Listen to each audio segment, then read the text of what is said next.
Hello मेरे प्यारे दोस्तों, आप सभी लोगों का बहुत बहुत स्वागत है मेरे YouTube चैनल कैरियर अड्डा 121 पर। जैसा कि आप लोगों को पता है कि हमारी टेस्ट सीरीज चल रही है, एक प्रैक्टिस सेशन चल रहा है एसएससी जीडी के लिए। जीएस के टॉप 20 क्वेश्चन हम लेकर आते हैं और आप लोगों को प्रैक्टिस कराते हैं। बहुत से हमारे छात्र छात्राएं जो हैं हमारे साथ प्रैक्टिस कर रहे हैं। और जीएस में जो एसएससी जीडी में आपका जीएस पोर्शन आने वाला है, आपको पता है कि 20 क्वेश्चन जो है हमारे एसएससी जीडी में आने वाले हैं।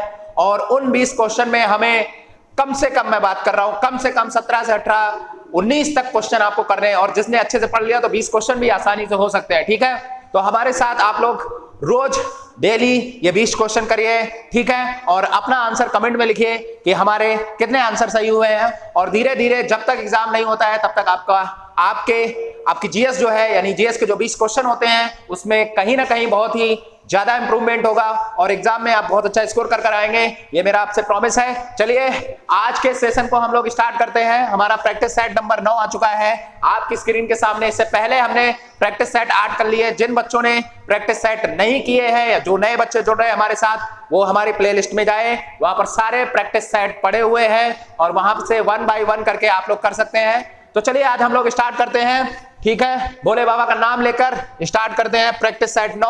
और क्वेश्चन आपकी स्क्रीन के सामने आ रहा है। आज के सेशन का पहला क्वेश्चन आपको बताना है। पहला क्वेश्चन आपकी स्क्रीन के सामने है, बताना है आंसर इसका क्या होगा।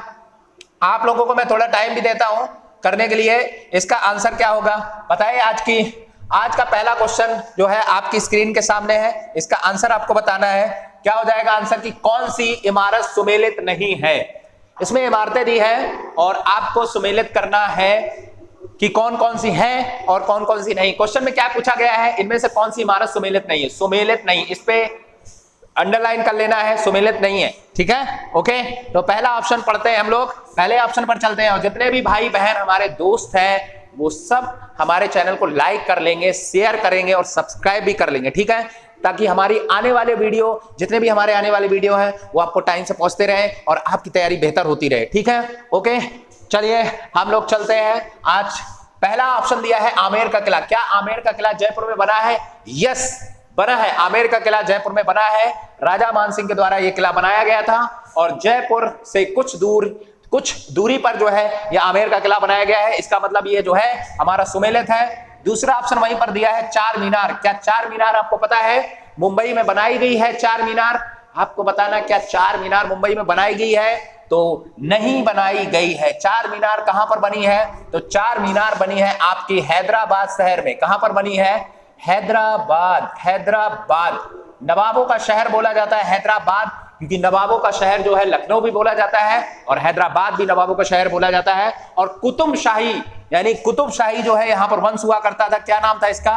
कुतुब शाही वंश। कुतुब शाही वंश के द्वारा जो ये कुतुब मीनार है, सॉरी चार मीनार है, इसको बनाया गया था। कहां पर? हैदराबाद बनाया गया। तीसरा दिया हैदराबाद हाउस। क्या दिल्ली में बना है? यस, दिल्ली में बना। देखिए, हो सकता है कि हमें शुरुआत में पहला आंसर मिल जाए, इसके बाद जरूरी नहीं है कि हम लोग नीचे के आंसर ना देखें, बिल्कुल देखना पड़ेगा। कई बार होता क्या है कि दो भी आंसर हो जाते हैं, ठीक है। तो नीचे क्या लिखा है? हैदराबाद हाउस क्या दिल्ली में है? यस, हैदराबाद हाउस दिल्ली में है, हैदराबाद में नहीं है, याद रखना, ठीक है। तीसरा दिया, चौथा दिया एतमाउद्दौला का मकबरा। क्या आगरा में? यस, पहली संगमरमर से निर्मित इमारत है, ठीक है। मुगल कालीन की पहली संगमरमर से निर्मित इमारत है एतमाउद्दौला का मकबरा। और ये कहां पर बना है? आगरा में। बनाया किसने था? तो नूर जहां ने बनाया था। औरंग शाहजहां की बीबी थी ये नूर जहां, और नूर जहां ने जो है अपने पिताजी की याद में ये बनाया था एतमाउद्दौला का मकबरा। गयास बेग जो है इनके पिता थे, गयास बेग की याद में ये बनवाया गया था एतमाउद्दौला का मकबरा। तो ठीक है, हमारे पहले क्वेश्चन का आंसर क्या निकल के आया? हमारा पहला आंसर निकल के आया चार मीनार, जो मुंबई में नहीं है। कहां पर है? हैदराबाद में। ओके, और हमें मिलान यहाँ पे ये ढूंढना था कि इसमें सुमेलित नहीं है और हमारा आंसर निकल आया। ठीक है, आप सभी लोगों ने बहुत ही प्यार से आंसर कर लिया होगा। हम लोग दूसरे क्वेश्चन पे चलते हैं। सभी लोग आ जाइए, तेजी से आइए, हम लोग दूसरे क्वेश्चन पर चलते हैं। देखते हैं दूसरा क्वेश्चन क्या कह रहा है।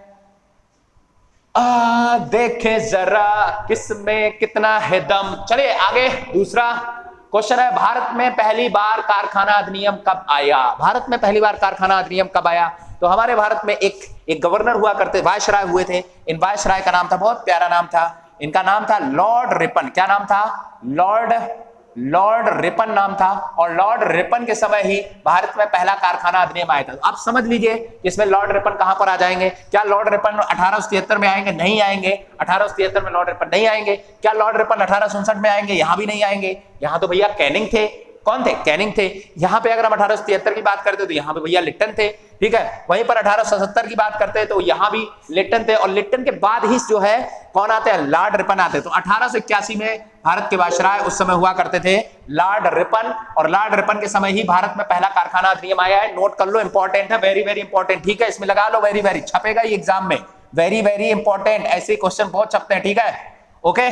तो लॉर्ड रिपन के बारे में और मैं एक दो चीज बता देता हूं कि भारत में लॉर्ड रिपन ने क्या स्थायी स्वशासन को उनको जनक बोला जाता है। स्थायी स्वशासन, स्थायी स्वशासन, स्थायी स्वशासन का क्या जनक बोला जाता है? लॉर्ड रिपन को, ठीक है। भारत में स्थायी स्वशासन का जनक बोला जाता है, ओके। इसके अलावा लॉर्ड रिपन ने और क्या काम किया था? लॉर्ड रिपन ने, आप लोगों को पता होगा, एक वर्नाकुलर एक्ट था, वर्नाकुलर एक्ट आया था, लॉर्ड लिटन लाए थे, ठीक है। वर्नाकुलर जो है अधिनियम था या एक्ट लिख देंगे, वर्नाकुलर जो एक्ट था इसको क्या किया था? खत्म किया था। किसने किया था? लॉर्ड रिपन ने किया था। तो खैर एक प्रकार से लॉर्ड रिपन जो है भारत के संबंध में कुछ अच्छे कार्य करके जाते हैं, इसीलिए इनको हमेशा इतिहास में याद रखा जाता है। आप लोग भी याद रखेंगे, क्या याद रखेंगे? कि लॉर्ड रिपन के समय ही भारत का पहला कारखाना अधिनियम आया, और इसके बाद जो है लॉर्ड रिपन ने भारत में स्थायी स्वशासन, यानी कि जो हमारे यहाँ स्वशासन व्यवस्था है, जो हम पंचायती राज व्यवस्था बोलते हैं, इसी को हम लोग स्थायी स्वशासन व्यवस्था देखते हैं, ठीक है। आगे चलते हैं, और वर्नाकुलर एक्ट को भी खत्म किया। आगे बढ़ जाते हैं। आज के सेशन का हमारा दूसरा क्वेश्चन है, आपकी स्क्रीन के सामने है, दूसरा क्वेश्चन आ रहा है आज के सेशन का, ठीक है। चलिए आगे क्वेश्चन है, क्वेश्चन नंबर जो है हमारा तीसरा है आपकी स्क्रीन के सामने। कश्मीर घाटी में हिमोड या हिम नदी मिट्टी को क्या कहा जाता है? कश्मीर घाटी में, तो कश्मीर घाटी में क्या है, आपको क्या लगता है? यहाँ पे काली मिट्टी मिलेगी, काली मिट्टी मिलेगी, करेवा मिलेगी, जलोढ़, पीली जलोढ़ मिलेगी कि जलोढ़ मिलेगी? आपने देखा होगा कि जितनी भी जलोढ़ मिट्टी होती है, पहले ऑप्शन की हम बात करते हैं तो जलोढ़ मिट्टी बेसिकली हमारी कहाँ मिलती है? नदी घाटी के आसपास मिलती है, ओके, ठीक है। पीली जलोढ़ की बात करते हैं तो ये भी जलोढ़ का ही एक रूप है, पीली जलोढ़। और तीसरी बात करते हैं, एक नई मिट्टी आपको दिखाई दे रही होगी, करेवा। यही करेवा मिट्टी जो होती है, वहां के जो क्षेत्र होता है, जो मिट्टी वहां पे पाई जाती है, उसी को हम करेवा मिट्टी बोलते हैं। और करेवा मिट्टी कहां पर पाई जाती है? जम्मू कश्मीर में। और यहीं पर किसकी खेती की जाती है? केसर की खेती की जाती है। करेवा मिट्टी में ही केसर वगैरह की खेती की जाती है, और इसका आंसर हो जाएगा करेवा मिट्टी। और अभी हाल फिलहाल में जो है ये एग्जाम में पूछा गया, बीपीएससी के एग्जाम में ये क्वेश्चन भी आया है। काली मिट्टी नहीं है, काली मिट्टी हमारी दक्षिण भारत में पाई जाएगी, यानी दक्षिण भारत ना कहें तो काली मिट्टी मूल रूप से हमारी गुजरात वाले रीजन में पाई जाती है, गुजरात में पाई जाती है और महाराष्ट्र में पाई जाती है। कहां पर पाई जाती है? गुजरात और महाराष्ट्र में पाई जाती है, ओके।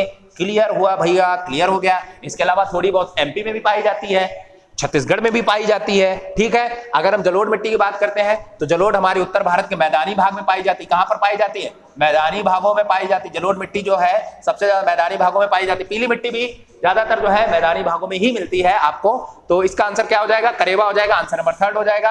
आगे बढ़ जाते हैं, नेक्स्ट क्वेश्चन पर चलते हैं। क्वेश्चन नंबर 4 है आपके सामने स्क्रीन पर। क्वेश्चन नंबर 4 है, क्या लिखा है? देखिए पढ़िए, क्या लिखा है क्या नहीं लिखा है, आपको पढ़ना है।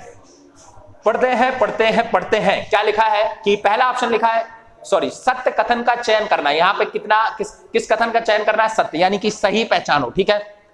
सच और झूठ क्या है वो आपको यहाँ पे पहचानना है, ठीक है। उपराष्ट्रपति का चयन 7 वर्ष के लिए किया जाता है, बिल्कुल झूठ बात है, बिल्कुल गलत बात कह रहा है। क्या उपराष्ट्रपति का चयन 7 वर्ष के लिए होता? नहीं भैया, बिल्कुल नहीं होता है, ठीक है। चलिए, क्या दूसरा ऑप्शन हमारा सही कह रहा है? इसको भी पढ़ लेते हैं। उपराष्ट्रपति का चयन 6 वर्ष के लिए होता है, क्या ये सही है? थोड़ी देर के लिए कई बच्चों को डाउट लगेगा, हाँ सर देख लेते हैं, सही हो सकता है। चलिए, तो कोई बात नहीं, इसको हम डाउट में रख लेते हैं। तीसरा दिया है उपराष्ट्रपति का चयन 5 वर्षों के लिए होता है, यहां भी डाउट हो गया, यानी 2 क्वेश्चन में हमें डाउट हो गया तो टिक नहीं करेंगे। तीसरा क्वेश्चन आता है उपराष्ट्रपति का चयन 4 वर्ष के लिए, तो ये भी गलत हो गया। 4 वर्षों के लिए नहीं होता, न 7 वर्षों के लिए होता है, ठीक है। कितने वर्षों के लिए होता है? 5 वर्षों के लिए होता है, याद रखना, 5 वर्षों के लिए। बहुत से बच्चे जो है राज्यसभा के सदस्य का कार्यकाल बताएंगे, याद रखना, ये राज्यसभा का पदेन सभापति होता है, ओके। और राष्ट्रपति के रूप में जब चुना जाता है, सॉरी, उपराष्ट्रपति के रूप में जब चुना जाता है उपराष्ट्रपति को, किसी भी व्यक्ति को, तो उसका कार्यकाल जो होता है वो केवल और केवल 5 वर्ष के लिए ही होता है। आंसर नंबर 3 हो जाएगा। प्यार से हम लोग आंसर नंबर 3 कर लेंगे, ठीक है, क्लियर है। इसका मतलब ना ही हमारा ये ऑप्शन हुआ, ना ही हमारा ये हुआ, और ना ही हमारा नीचे वाला हुआ। आंसर नंबर क्या हो गया? 2 हो गया। और आप सभी लोगों ने आंसर सही किया है, ठीक है, अच्छा लग रहा है, आप लोग सही आंसर कर रहे हैं। नेक्स्ट चलते हैं, नेक्स्ट क्वेश्चन चलते हैं। क्वेश्चन नंबर जो है आपकी स्क्रीन के सामने क्वेश्चन नंबर दिख रहा है, क्वेश्चन नंबर 5, कौन बनेगा करोड़पति। ठीक है, यही समझ के हमारे साथ ये प्रैक्टिस सेशन किया करो कि कौन बनेगा सेना में, कौन बनेगा सेना में सिपाही। ठीक है, चलिए, कौन लघु हिमालय की एक श्रेणी में नहीं है। ठीक है, लघु हिमालय की श्रेणी में नहीं है तो बेसिकली मैं बता देता हूं, हिमालय की 3 श्रेणियां आती हैं, हिमालय की 3 श्रेणियां हैं। जैसे मैं कुछ मैप डाल के आपको बता देता हूं, ये मैप है हमारा, जम्मू कश्मीर वाला मैप है। तो यहां से एक हिमालय की श्रेणी ये एक फैली हुई है, एक हिमालय की श्रेणी ये है, एक हिमालय की श्रेणी ये है। ये जो है आपकी वृहद हिमालय की श्रेणी है, ये हमारी लघु हिमालय की श्रेणी है, और ये हमारी किसकी है, शिवालिक की। किसकी है, शिवालिक हिमालय की श्रेणी। राइट, क्लियर हो गया तीनों श्रेणियां। अब यहां पे पूछा गया जास्कर, क्या जास्कर है, क्या जास्कर है बच्चों, है जास्कर?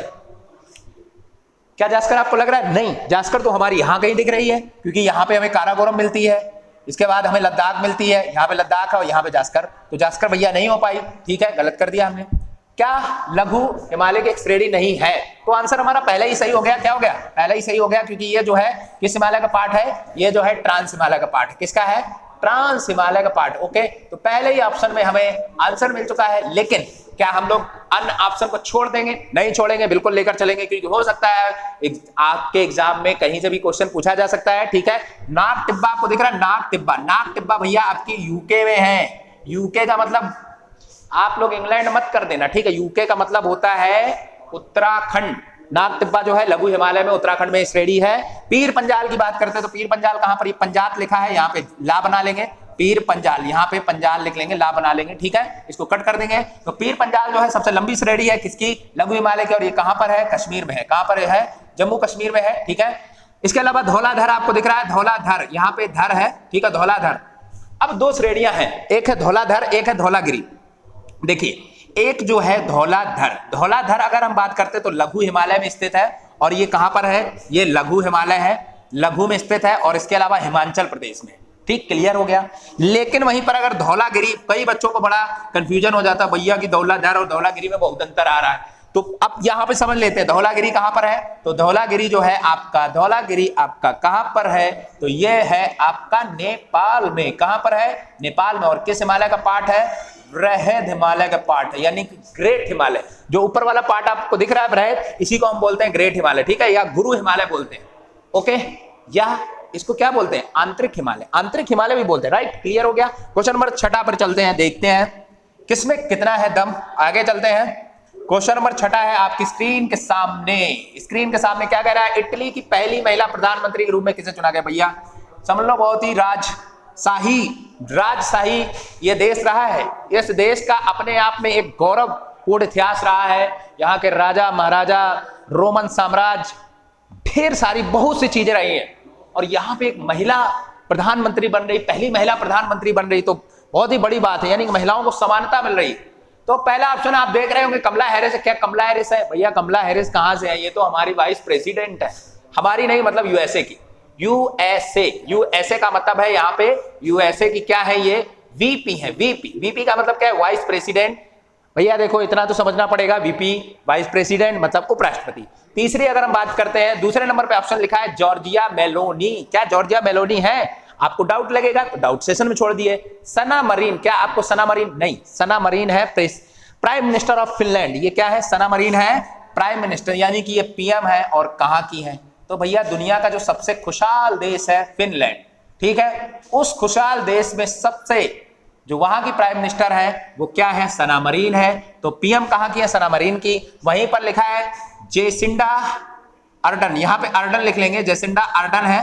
तो जेसिंडा अर्डन भी किसी न किसी देश की हैं। तो ये पीएम ऑफ न्यूजीलैंड। कहां की है? PM of New Zealand.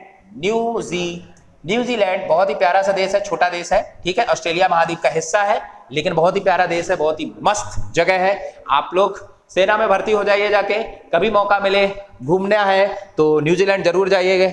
फिनलैंड भी बहुत अच्छा है, 1000 झीलों का देश बोला जाता है फिनलैंड को। ठीक है, लेकिन इसका आंसर क्या हो जाएगा? तो अब इसके आधार पे आंसर हमारा जॉर्जिया मेलोनी हो जाएगा। राइट, आंसर हो गया हमारा क्लियर। ठीक है, कमला हैरिस हमने कर दिया। यूनाइटेड स्टेट की क्या है? वाइस प्रेसिडेंट यानी कि उपराष्ट्रपति। सना मरीन क्या है? प्राइम मिनिस्टर ऑफ फिनलैंड, वहीं पर जेसिका अर्डन क्या है, प्राइम मिनिस्टर ऑफ न्यूजीलैंड। ठीक है, आंसर सारे क्लियर हो गए हमारे। क्वेश्चन नंबर 7वें पर चलते हैं, आगे बढ़ जाते हैं। क्वेश्चन नंबर 7वां है आपकी स्क्रीन के सामने, बड़ा ही अच्छा ऑप्शन है, बड़ा ही अच्छा क्वेश्चन है और ऑप्शन भी बड़े ही गजब के क्वेश्चन है, मतलब गजब के आंसर दिए गए हैं। अब इसमें क्या है, चिलगोजा क्या है? तो बहुत से लड़के सोच रहे होंगे सर चिलगोजा क्या है, चिलगोजा ऐसा तो नहीं है कि समझ में नहीं आ रहा चिलगोजा क्या है, तो करिए आंसर क्या है चिलगोजा। ठीक है, नहीं तो आप लोग चिलगोजा बन जाएंगे। पहला ऑप्शन दिया है खेल, क्या खेल से है चिलगोजा? मुझे तो पता नहीं भैया, आप लोग बताएंगे। ठीक है, क्या नृत्य है? ये भी पता नहीं है। आगे जाते हैं, क्या ड्राई फ्रूट है? ये भी पता नहीं। महिला परिधान है, यानी महिलाओं को पहनने वाला एक वस्त्र है। अब आप लोग अपना आंसर करिए, इसके बाद हम आंसर बताएंगे, क्योंकि हमें इंतजार है आपके आंसर का। तो इसका आंसर हो जाएगा एक प्रकार का ड्राई फ्रूट है। क्या है ये? ड्राई फ्रूट है। और कई एग्जाम में पूछा गया चिलगोजा क्या है? चिलगोजा is a dry fruit. Okay, और ये ताड़ के वृक्षों से जो है प्राप्त किया जाता है। ठीक है, क्लियर? ना ही खेल है ये, ना ही कोई नृत्य है, और ना ही कोई महिला प्रधान है। ठीक है, महिला प्रधान नहीं, महिला परिधान। आप लोगों को लग रहा है क्या बात सर, महिला परिधान है, कुछ ना कुछ तो पक्का बहुत से लोगों ने किया होगा। चिलगोजा क्या महिला परिधान है? तो नहीं, चिलगोजा जो है हमारा ड्राई फ्रूट है। ओके, सूखा मेवा है। ड्राई फ्रूट का मतलब होते हैं जो सूखे मेवे होते हैं, एज लाइक दैट, जैसे हमारे काजू वगैरह होते हैं। ठीक है, तो आगे चलते हैं, नेक्स्ट क्वेश्चन पर चलते हैं। क्वेश्चन नंबर 8 दिया है आपकी स्क्रीन के सामने है, केंद्रीय खाद्य प्रौद्योगिकी अनुसंधान संस्थान कहां पर है? बताओ भैया कहां पर है? मैं आपको एक हिंट दे देता हूं कि इस क्वेश्चन में मैं आपको हिंट दे देता हूं, बेंगलुरु के पास है, बस इतना समझ लो, बेंगलुरु के पास है। ओके, केंद्रीय खाद्य प्रौद्योगिकी अनुसंधान संस्थान कहां पर हो जाए? क्या महाराष्ट्र? तो भैया महाराष्ट्र बेंगलुरु में है नहीं। ओके, क्या उत्तर प्रदेश? उत्तर प्रदेश बिल्कुल नहीं है। क्या दिल्ली है? दिल्ली भी नहीं हो जाएगा। तो कर्नाटक, मैंने बेंगलुरु बोला है, तो कर्नाटक बेंगलुरु मैंने बोला बेंगलुरु के निकट है, इसका मतलब मैसूर जो है भैया, मैसूर में क्या है? केंद्रीय खाद्य प्रौद्योगिकी अनुसंधान संस्थान है, और मैसूर पड़ता है आपका कर्नाटक में। कहां पड़ता है? कर्नाटक में, कर्नाटक। ठीक है, तो आंसर क्या हो जाएगा? कर्नाटक। ओके मेरे टाइगर, आ जाइए, आगे बढ़ते हैं। चलिए आगे बढ़ जाते हैं। क्वेश्चन नंबर 9 है, क्वेश्चन नंबर 9 आपकी स्क्रीन के सामने है, सभी लोग करेंगे। इसका आंसर क्या है? कौन उष्ण कटिबंधीय मरुस्थल नहीं है? ये आपके जीडी के एग्जाम में कई जो सेट है 2021 में, 2018 में हुए हैं, 2013 में भी आपका एसएससी जीडी हुआ, 2015 में भी हुआ, 2012 में भी हुआ, 2011 में भी हुआ। वहां पे आप उठा के देखेंगे तो मरुस्थल से कहीं ना कहीं आपके क्वेश्चन, कम से कम आपको 10 से 12 क्वेश्चन आपको मिलेंगे। तो मरुस्थल से एक ना एक क्वेश्चन मिल जाता है, इसीलिए हमने भी डाल दिया। तो बताइए उष्ण कटिबंधीय का मतलब यहाँ पे क्या है? जो ट्रॉपिकल रेंज में आते हैं, यानी गर्म मरुस्थल की। जब भी कभी ये ना समझ में आए तो आप ऐसे लगाएंगे कि गर्म मरुस्थल। उष्ण कटिबंधीय का मतलब क्या है? गर्म मरुस्थल। ओके, तो इसमें बताइए भैया गर्म मरुस्थल जो है नहीं है, तो आपको सबसे पहले हम नीचे से चलते हैं। सहारा, जहां पे आपकी नजरें जाए, जो आपको सही लगे, जिंदगी में वही करना है जो आपको सही लगे है, इसके बाद डिसीजन लेना। तो सहारा क्या है? हमारा उष्ण कटिबंधीय है, तो है बिल्कुल। यहां पे पूछा गया नहीं है, तो सहारा जो है उत्तरी अफ्रीका वाले जो रीजन में सहारा मरुस्थल जो है विश्व का सबसे बड़ा। कालाहारी आपको दिखता है, कालाहारी भी अफ्रीका महाद्वीप में है, कालाहारी बोत्सवाना वगैरह, जो बोत्सवाना है वहां पे कालाहारी मरुस्थल फैला हुआ। आटाकामा जो है ये चिली में है। कहां पर? आटाकामा जो है ये चिली में है, और कालाहारी जो है ये बोत्सवाना में है, बोत्सवाना में है, अफ्रीका का ही एक देश है बोत्सवाना। और सहारा की बात करते हैं तो उत्तरी अफ्रीका का जो रीजन है, कई देशों में फैला हुआ है सहारा, उत्तरी अफ्रीका वाले रीजन में। ठीक है, उत्तरी अफ्रीका रीजन में फैला हुआ है। तो ये तीनों जो है हमारे कैसे मरुस्थल है? ये तीनों हमारे कैसे हैं? ये तीनों जो है हमारे कैसे उष्ण कटिबंधीय है। और आटाकामा की मैं बात कर देता हूं, जो कि चिली में है, ये दुनिया का सबसे शुष्क मरुस्थल है। क्या है? दुनिया का सबसे शुष्क मरुस्थल है। ठीक है, दुनिया का सबसे शुष्क मरुस्थल आटाकामा, शुष्क। ठीक है, तो इसमें बचा एक ऑप्शन गोबी, तो आंसर हमारा गोबी हो जाएगा। और गोबी का मरुस्थल जो है कहां पर है? तो गोबी के मरुस्थल की अगर हम बात कर लेते हैं, गोबी लिखना है, गोबी नहीं लिख देना, नहीं वरना तुमको हम गोबी बना देंगे। ठीक है, गोबी का मरुस्थल, क्योंकि इस समय जो है जिस तरह का मौसम है, तो उस समय गोबी की बहुत डिमांड है, समझ लो, सब्जी में गोबी का यूज बहुत ज्यादा होता है। तो गोबी का जो मरुस्थल, ठीक है, गोबी का जो मरुस्थल है, ओके, गोबी का मरुस्थल अब ऐसे समझ सकते हैं कि गोबी यानी गोभी, जो हम लोग गोभी खाते हैं, कैसा होता है? ठंडा होता है, ठंडा। तो गोभी, तो वैसे ही हमारा गोभी का मरुस्थल कैसा हो जाएगा? ये ठंडा मरुस्थल है। कैसा है? ठंडा मरुस्थल है। और कहां पर? ये मंगोलिया में है। कहां पर है? ये मंगोलिया में, ठीक है, मंगोलिया। तो ओके, क्लियर हो गया, आंसर हो गया। आगे बढ़ जाते हैं, क्वेश्चन नंबर 9 पर चलते हैं। क्वेश्चन नंबर 9 क्या कह रहा है, देखिए भैया, बहुत जबरदस्त क्वेश्चन है, करिए, मुझे इंतजार है आपके आंसर का, इंतजार है मेरे शेर शेरियों, आंसर करिए आप लोग। क्या हो जाएगा इसका, किस वाद में उच्चतम न्यायालय मतलब सुप्रीम कोर्ट ने, आपको पता है सुप्रीम कोर्ट जो है अंतिम व्याख्याता होता है संविधान का। सुप्रीम कोर्ट ने संविधान के बुनियादी ढांचा का मतलब यह है कि जो हमारा मेन स्ट्रक्चर है, संविधान का जो मेन स्ट्रक्चर है, राइट, बुनियादी ढांचा। संविधान में जब हमारा मूल संविधान बना था तो वहां पे बुनियादी ढांचा या मेन स्ट्रक्चर के बारे में बात नहीं की थी। इसकी व्याख्या किसने की है, इसकी व्याख्या की है किसने केशवानंद बनाम भारत संघ जो है, जो वाद था उसमें किया गया है, 1973 का जो एक केस था। तो इसमें यह बोला गया है कि बुनियादी ढांचे का सिद्धांत दिया है, बुनियादी, तो क्या केशवानंद दिया है, वेरी गुड, मान लो आंसर हो गया, बिल्कुल सिंपल था यार, कोई टफ क्वेश्चन नहीं था, मैंने पहले ही बता दिया। अब बात कर लेते हैं मेनका गांधी वाद। तो मेनका गांधी वाद जो है 1978 में आया, बहुत ही खतरनाक बात था, अब इनके बारे में मैं बता देता हूँ, बड़ी अच्छी स्टोरी है। मेनका गांधी, देखिए उस समय इंदिरा गांधी ने आपातकाल हमारे देश में लगाया था, आप सभी लोगों को पता होगा, और उस आपातकाल के दौरान जो है बाद में, और मेनका गांधी का थोड़ा जो था वो आपस में जो है एक विरोधाभास जैसी स्थिति थी कांग्रेस से।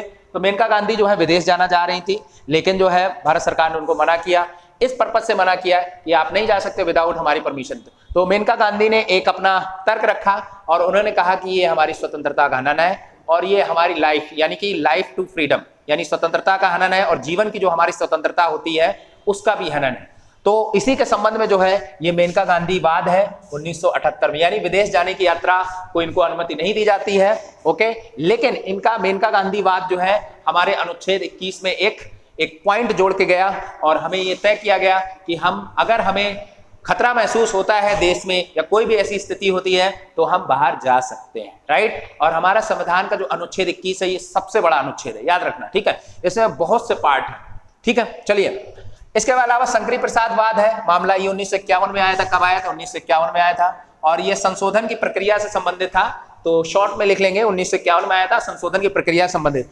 गोलकनाथ बनाम जो है पंजाब राज्य था, गोलकनाथ बनाम पंजाब राज्य, ये 1967 में आया था। कब आया था, 1967 में। और फंडामेंटल राइट जो है, फंडामेंटल राइट के संबंध में था। देखो पूरा नहीं लिखना है यहाँ पे, हमें केवल समझना है, बस इतना ही आपको, अगर आपको याद हो गया कि गोलकनाथ कब आया, 1967 में आया, किससे संबंध है, फंडामेंटल राइट को जो है यहाँ पे कमजोर कर दिया गया था, और इसी के संबंध में 1971 में आपके 24वें और 25वें संविधान संशोधन कराए गए थे, राइट। 24 और 25 कॉन्स्टिट्यूशन अमेंडमेंट हुए थे 1971 में, राइट, क्लियर हो गया। इसी का आधार बनाते हुए गोलकनाथ बनाम पंजाब राज्य, ओके। चलिए आगे चलते हैं, क्वेश्चन नंबर देख लेते हैं। ये देखो भैया, बड़ा जबरदस्त क्वेश्चन आ गया आपकी स्क्रीन के सामने। अब बताओ कौन अंतःस्रावी ग्रंथि नहीं है, बताओ अंतःस्रावी ग्रंथियां कौन नहीं है, हमें बताओ, आंसर क्या होगा। आप लोगों के लिए टाइम है, टाइम दे रहा हूं। क्या पीयूष ग्रंथि अंतःस्रावी ग्रंथि है? मुझे तो लग रहा है यार, है। और ये हमारे शरीर की सबसे बड़ी ग्रंथि है, ये शरीर की सबसे बड़ी ग्रंथि, शरीर की सबसे बड़ी ग्रंथि, सबसे बड़ी। अगर हमारे शरीर की सबसे बड़ी ग्रंथि ये है, तो क्या हमारी शरीर की सबसे छोटी ग्रंथि कौन है? तो पीनियल जो ग्रंथि है, पीनियल, वो हमारे शरीर की सबसे छोटी ग्रंथि, पीनियल ग्रंथि जो है, पीनियल ग्रंथि वो शरीर की हमारी सबसे छोटी ग्रंथि है, सबसे छोटी ग्रंथि है। लेकिन अभी तो और भैया है, अभी और ये पूछा गया नहीं है, इसको जरूर पढ़ के जाओ, ये बहुत खतरनाक इंसान है, ठीक है। क्या थायराइड है? अच्छा हाँ, थायराइड भी मैं बता देता हूं, थायराइड भी अंतःस्रावी ग्रंथि में आती है, लेकिन यह सबसे बड़ी अंतःस्रावी ग्रंथि, ये क्या है, सबसे बड़ी अंतःस्रावी ग्रंथि है। ये कैसी है, सबसे बड़ी अंतःस्रावी ग्रंथि है, अंतःस्रावी ग्रंथि, ठीक है। ये सबसे बड़ी जो है अंतःस्रावी ग्रंथि है, अंतःस्रावी ग्रंथि, ओके। वहीं पर लार ग्रंथि की बात की जा रही है, कोई बात नहीं। यकृत की बात की जा रही है, तो यकृत, अच्छा पहले नंबर पे पीयूष ग्रंथि था, कोई बात नहीं है। पीयूष ग्रंथि हमारी पीनियल ग्रंथि से, यानी इसी को मास्टर ग्लैंड बोलते हैं, ये तो बहुत छोटी होती है, ठीक है। मैं इसके सामने ये लिख गया हूं, आपको इसके सामने ये लिखना है, ओके। यानी यकृत जो है शरीर की सबसे बड़ी ग्रंथि है, ओके। तो पीयूष ग्रंथि भी अंतःस्रावी ग्रंथि है, थायराइड भी है और यकृत भी, लेकिन लार ग्रंथि जो है वो हमारी अंतःस्रावी ग्रंथि नहीं है, ठीक है, क्लियर हो गया। लार जो है इसका आंसर क्या हो जाएगा, लार जो है अंतःस्रावी ग्रंथि नहीं है। ठीक है, इसका मैंने एक्सप्लेनेशन आपको यहां पर दे दिया है इसके पीयूष ग्रंथि के सामने, तो आप लोग इसको यहां ऐसे कर लेना। यानी कि यकृत जो है मानव शरीर की सबसे बड़ी ग्रंथि है, यकृत को यानी कि लीवर यकृत ही बोला जाता है। आगे चलते हैं, नेक्स्ट क्वेश्चन पर चलते हैं। क्वेश्चन नंबर जो है हमारा 12वां है। क्या कह रहा है, 6 से 14 वर्ष के लिए बच्चों को निःशुल्क व अनिवार्य शिक्षा का अधिकार है। निःशुल्क व अनिवार्य शिक्षा, बताओ भैया, निःशुल्क व अनिवार्य शिक्षा का अधिकार, शिक्षा का अधिकार यानी फंडामेंटल राइट में आ गया। बताइए, इसमें फंडामेंटल राइट दिख रहा है क्या आपको, दिख रहा है? ये तो कट हो गया हमारा। वैसे यहाँ पे शिक्षा का अधिकार है, लेकिन ये डीपीएसपी का पार्ट है, डीपीएसपी ये। ठीक है, यहां पर भी हमें अधिकार की बात की गई है, यानी कि ऐसा नहीं है कि बच्चों को शिक्षा नहीं दी जाएगी, इसमें भी बात की गई शिक्षा की, लेकिन डीपीएसपी का। देखिए, एक अनुच्छेद दिया गया 21, तो यही हमारा आंसर हो जाएगा 21। और ये 86वां संविधान संशोधन था, 86वां कॉन्स्टिट्यूशन अमेंडमेंट था। और कब ये हुआ था, 1900 यानी 2002 में हुआ था। कब हुआ था, 2002 में हुआ था 86वां संविधान संशोधन। और इसी के तहत जो है अनुच्छेद 21 का जोड़ा गया था। क्या जोड़ा गया था, अनुच्छेद 21 का जोड़ा गया था। और इसमें बताया गया था कि 6 से 14 वर्ष के बच्चों को निःशुल्क, ठीक है, अनिवार्य शिक्षा देने का अधिकार दिया गया है। अनुच्छेद 15 की बात करते हैं तो फंडामेंटल राइट में जो है इसमें 15 की बात क्या करते हैं, 15 में क्या दिया जाता है कि लिंग, जाति, धर्म, भाषा के आधार पर हम किसी के साथ भेदभाव नहीं कर सकते हैं, यानी समानता के अधिकार के संबंध में बात की जाती है। अनुच्छेद 44 दिया है, आपको पता है अनुच्छेद 44 क्या है, समान नागरिक संहिता। क्या है, समान नागरिक संहिता, समान नागरिक संहिता। और ये हमेशा चर्चा में बना रहता है। आप लोगों को पता है भारत में जो है समान नागरिक संहिता वाला भारत का पहला राज्य कौन है, तो गोवा है। ठीक है, भारत का पहला राज्य कौन है, गोवा में है। और अभी जो जब सरकार बनी थी उत्तराखंड राज्य में, तो उत्तराखंड राज्य ने भी ये बोला था कि हमारे यहाँ सरकार बन जाएगी तो मैं कोशिश पूरी करूंगा कि अनुच्छेद जो है 44 का पालन करूं और राज्य में जो है कॉमन सिविल कोड को मैं लागू करवाऊं। इसको क्या बोलते हैं, कॉमन सिविल कोड बोलते हैं, समान नागरिक संहिता। इसको क्या बोलते हैं, कॉमन सिविल कोड बोलते हैं। ओके, क्लियर हो गया, समान नागरिक संहिता। ओके, ठीक है, आंसर क्या हो जाएगा हमारा 21 हो जाएगा। चलिए आगे बढ़ जाते हैं। क्वेश्चन नंबर आपकी स्क्रीन के सामने है, क्वेश्चन नंबर स्क्रीन सामने है। क्या कह रहा है, कौन शासक गुप्त वंश का नहीं है। देखो भैया, कौन सा गुप्त वंश का है, ठीक है, बताओ इसमें कौन हो जाएगा, चंद्रगुप्त विक्रमादित्य हो जाएगा। इसी को सेकंड भी बोलते हैं, क्या बोलते हैं, सेकंड, ये भैया सेकंड। ठीक है, चंद्रगुप्त मौर्य, ये तो यहाँ पे मौर्य पहले ही लग गया, तो इसका आंसर ये नहीं होगा, नहीं पूछा गया है। ठीक है, तो आंसर यही हो जाएगा चंद्रगुप्त मौर्य। यानी कि ये किससे संबंधित है, चंद्रगुप्त मौर्य जो है ये मौर्य वंश के बहुत ही महान शासक रहे, मौर्य वंश के। ठीक है, हम लोगों को आंसर तो मिल ही गया है। क्या हम नीचे के ऑप्शन को नहीं देखेंगे, बिल्कुल देखेंगे, क्योंकि समुद्रगुप्त जो है ये भी गुप्त वंश के शासक हैं। ठीक है, ये भी आपके गुप्त वंश के शासक हैं। भरतगुप्त लिखा है यहाँ पे, भानुगुप्त होना चाहिए। क्या होना चाहिए, भानुगुप्त, क्योंकि भरतगुप्त जो है कोई भी गुप्त वंश का शासक नहीं था, भानुगुप्त था। और इनका एक अभिलेख था, एरल अभिलेख था। क्या नाम था, एरल। भानुगुप्त का जो है एरल अभिलेख था। और नोट कर लेना, ये बहुत इंपॉर्टेंट है ये पॉइंट। ठीक है, एरल अभिलेख में सती प्रथा का पहली बार सती प्रथा का उल्लेख मिलता है। सती प्रथा का उल्लेख जो है एरल अभिलेख में मिलता है। भानुगुप्त का है एरल अभिलेख। समुद्रगुप्त की अगर हम बात कर देते हैं तो समुद्रगुप्त का एक है प्रयाग प्रशस्ति अभिलेख। क्या नाम इसका, प्रयाग प्रशस्ति।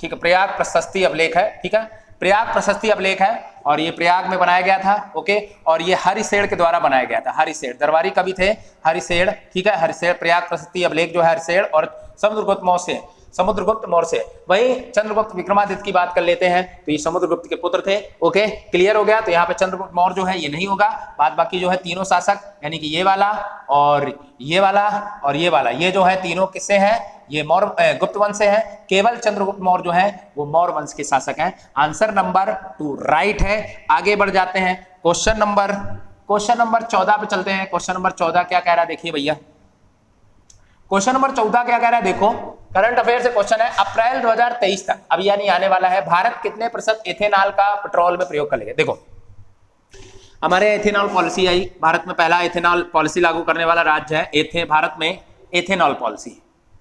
भारत में एथेनॉल पॉलिसी भारत में एथेनॉल पॉलिसी आई। इसका मतलब क्या है, इस पॉलिसी के तहत बताया गया कि देखो, जो हमारे यहाँ पोल्यूशन हो रहा है, हमारे यहाँ जो बहुत ज़्यादा धुआं हो रहा है, पोल्यूशन हो रहा है। और क्यों हो रहा है? क्योंकि हम लोग जीवाश्म ईंधन का प्रयोग कर रहे हैं। अभी हम लोग आत्मनिर्भर नहीं है, अभी हम लोग जो है रिन्यूएबल एनर्जी पर अभी इतना डिपेंड नहीं है, हम लोग नॉन रिन्यूएबल एनर्जी पर डिपेंड है, यानी कि जो भी जितने भी पेट्रोलियम पदार्थ होते हैं उन पर डिपेंड है। ओके, तो हम लोग क्या करते हैं कि हम लोग एथेनॉल का प्रयोग, एथेनॉल का निर्माण करते हैं, और एथेनॉल जो है ईंधन के रूप में काम करेगा। एथेनॉल किसके रूप में काम करेगा? ईंधन के रूप में काम करेगा, और उस एथेनॉल को जो है पेट्रोल में मिक्स करेंगे, जिससे जो है पोल्यूशन कम होगा। राइट, तो वही पूछा गया है कि अगर हम 1 लीटर पेट्रोल डलाते हैं तो 1 लीटर पेट्रोल में जो है हमारा 800 जो है मिलीलीटर जो है होना चाहिए पेट्रोल, और 200 मिलीलीटर जो है हमारा क्या होना चाहिए? 200 मिलीलीटर हमारा एथेनॉल होना चाहिए, तब 1 लीटर। ओके, क्लियर हो गया? तो वही इसमें पूछा गया है कि एथेनॉल का प्रयोग, एथेनॉल का पेट्रोल में कब तक, 2023 तक कितनी आपूर्ति करने का लक्ष्य रखा है? तो आंसर इसका हो जाएगा 20%। कितना आंसर हो जाएगा इसका? आंसर हो जाएगा, कहां चले गए? हाँ, इसका आंसर हो जाएगा इसका 20%। क्या हो जाएगा? 20%। खैर, ये पहले जो लक्ष्य रखा गया था 2025 में रखा गया था, 2025 में, लेकिन भारत सरकार बहुत तेजी से प्रोग्रेस कर रहा है। भारत सरकार ने अभी 2022 की शुरुआत में ही 10% का जो है लक्ष्य हासिल कर लिया था, एथेनॉल का पेट्रोल में मिला लिया था। लेकिन अब उनको लगा कि ये तो बहुत जल्दी कर रहे हैं, तो उन्होंने एक समय दे दिया कि अप्रैल 2023 तक जो है भारत 20% जो है एथेनॉल का प्रयोग कर लेगा, किसमें? पेट्रोलियम पदार्थ में। ओके, क्लियर हो गया? भारत में एथेनॉल पॉलिसी के तहत, और भारत में पहली एथेनॉल पॉलिसी कहां पर आई? बिहार राज्य में आई। पहली एथेनॉल पॉलिसी कहां पर आई? तो बिहार राज्य में आई। ओके, इसको भी नोट करके जाना है, बिहार राज्य में आई। और भारत का पहला एथेनॉल प्लांट कहां पर बना है? एथेनॉल प्लांट, यानी सार्वजनिक एथेनॉल प्लांट जो है भारत में कहां बना? तो बिहार में ही बना, और बिहार के पूर्णिया में बना। कहां पर बना है? पूर्णिया जो है जिला है, पूर्णिया शहर है, तो वहां पर बनाया गया, पूर्णिया में। ओके, क्लियर हो गया? ठीक है, आगे चलते हैं। एथेनॉल, आप लोग जानते हैं एथेनॉल का प्रयोग जो है ईंधन के रूप में किया जाएगा। और याद रखना, एथेनॉल का प्रयोग भैया दारू के लिए मत करना, ठीक है? शराब, दारू, क्योंकि शराब में भी एथेनॉल का प्रयोग होता है, ठीक है? ओके, क्लियर हुआ? ओके, चलिए आगे आ जाते हैं। क्वेश्चन नंबर 15 है। क्वेश्चन नंबर 15 क्या कह रहा है? विंध्याचल सतपुड़ा, देख लेते हैं। विंध्याचल सतपुड़ा के बीच में बहने वाली नदी, ये पूछा गया है, बीच में बहने वाली नदी। तो ये हमारा है प्रायद्वीपीय पठार वाला हिस्सा, इस तरह से ये हमारा प्रायद्वीपीय पठार का हिस्सा, और यहाँ पे जो है इधर ये फैला हुआ विंध्याचल, और इधर ये फैला हुआ सतपुड़ा, और यहीं से एक नदी हमारी इसके बीच में निकल के आती है, और यहाँ पे खंभात की खाड़ी में गिरती है, और इस नदी का नाम है नर्मदा नदी। क्या नाम है? नर्मदा नदी, ठीक है? तो आंसर क्या हो जाएगा? विंध्याचल और सतपुड़ा के बीच में बहने वाली नदी कौन हो जाएगी? तो नर्मदा नदी हो जाएगी। और नर्मदा नदी जो है भ्रंश घाटी में बहती है। कैसे बहती है? भ्रंश घाटी में बहती है। ओके, कैसे बहती है ये? भ्रंश घाटी में बहती है। भ्रंश घाटी एस्चुरी बनाती है। ओके, एस्चुरी बनाने वाली नदी है। और ताप्ती नदी, ये भी एस्चुरी बनाने वाली नदी है। लेकिन यहाँ पे जो क्वेश्चन पूछा गया उसके अकॉर्डिंग हम लोग ने आंसर कर दिया, ठीक है? वहीं पर अगर हम गोदावरी की बात करते हैं तो गोदावरी आपकी इधर से ऐसे बहती है, यानी कि त्र्यंबक पठार से निकलकर ऐसे बंगाल की खाड़ी में गिरती है।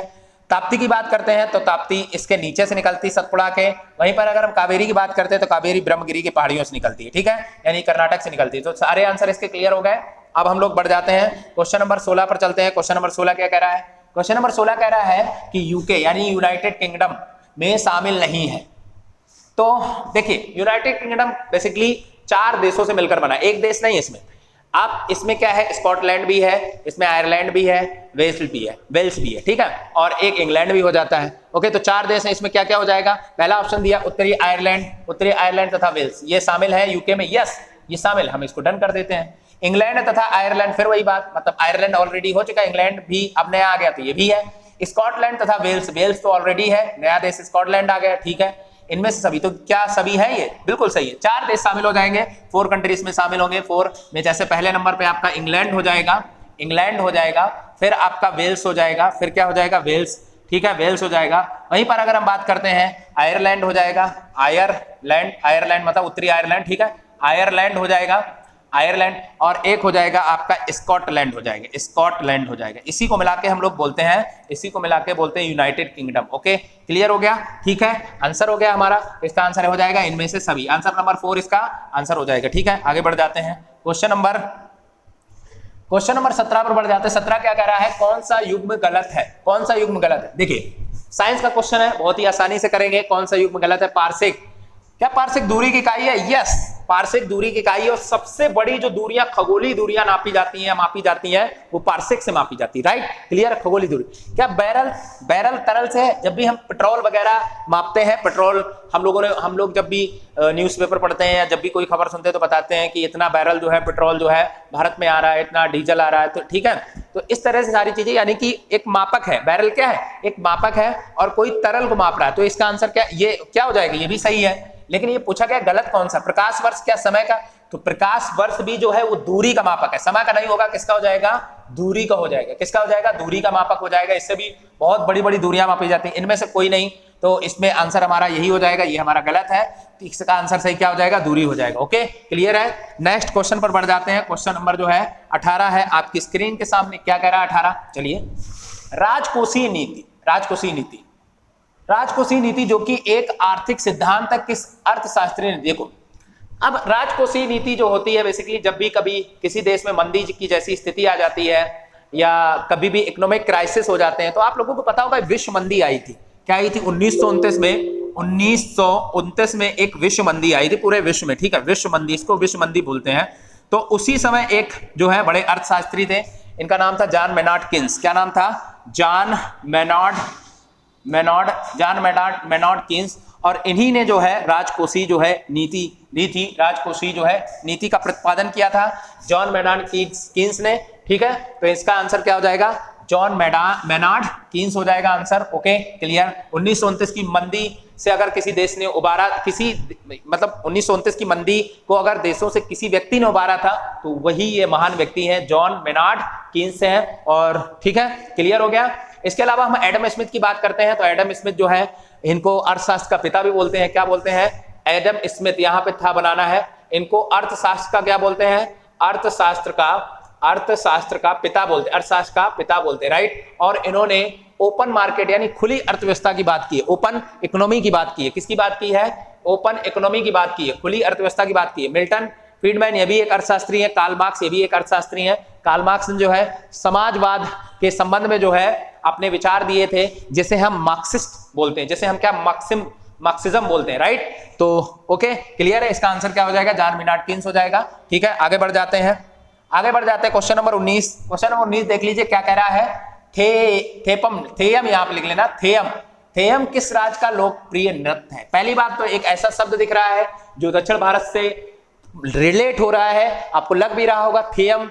तो यहाँ पे उत्तर प्रदेश को तो पहले कट कर दीजिए, उत्तर प्रदेश नहीं है, मणिपुर भी नहीं है, और तमिलनाडु केरल में बचा। तो केरल राज्य में जो है ये थेयम लोक नृत्य होता है और इंपॉर्टेंट है, इस पे IM लगा लीजिए। डायरेक्ट ऐसे क्वेश्चन पूछा जा सकता है, इसमें समझाने वाला कोई ज्यादा खास पॉइंट है भी नहीं, तो इसको आप लोग ऐसे याद करेंगे, 2-3 बार याद करेंगे। थेयम लोक नृत्य जो है वो कहां पर होता है, केरल में होता है। याद रखना ये थेयम लोक नृत्य है, शास्त्रीय नृत्य नहीं। अगर केरल के शास्त्रीय नृत्य की बात करते हैं तो वो कथकली है। क्या है, कथकली है, ठीक है। कथकली जो है केरल का शास्त्रीय नृत्य, ये शास्त्रीय नृत्य है, ओके।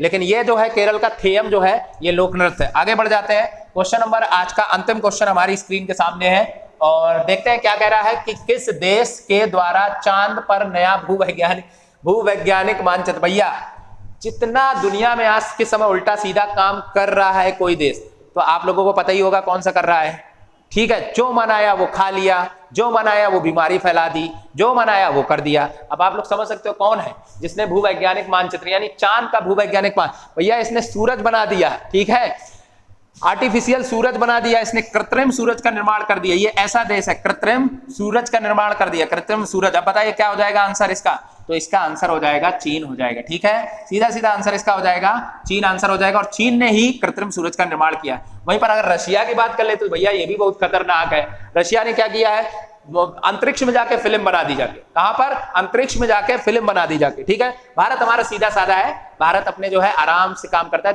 धीरे इसरो जो हमारे स्पेस एजेंसी है भारत की, ठीक है, वो धीरे काम करता है और धीरे काम करने पर कई बड़े काम करता है, ठीक है। जैसे आपने चंद्रयान देखा, ठीक है, मंगल मिशन देखा। अब हम लोग फिर से चंद्रयान के मिशन में लगे हुए हैं। हम लोग देख रहे होंगे गगनयान मिशन जो है उसमें लगे हुए हैं।